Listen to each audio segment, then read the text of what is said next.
Hello mga kanini, meron tayong bubuksan na parcel galing sa Shopee. Alam nyo ba kung magkano lang nabayaran ko? Piso. Tama ang narinig nyo, piso lang ang nabayaran ko. Kasi ang unang account ko napasama sa pag-uninstall dahil full storage na ang cellphone ko. So gumawa ako ng bagong account kasi yung unang account ko hindi ko na ma-open kasi nakalimutan ko ang password.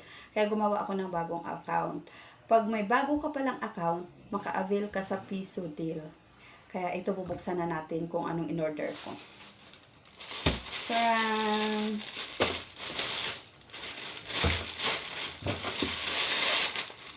Ito siya. Bag ang in-order ko. Tingnan natin sa loob. Piso lang talaga ang nabayaran ko. Charan! Oh, may kasama pang wallet. Ito yung strap niya. Diba? Oh, maganda. Maganda naman eh. Oh, diba? At least piso lang nabayaran ko, diba? Oh, ayan oh.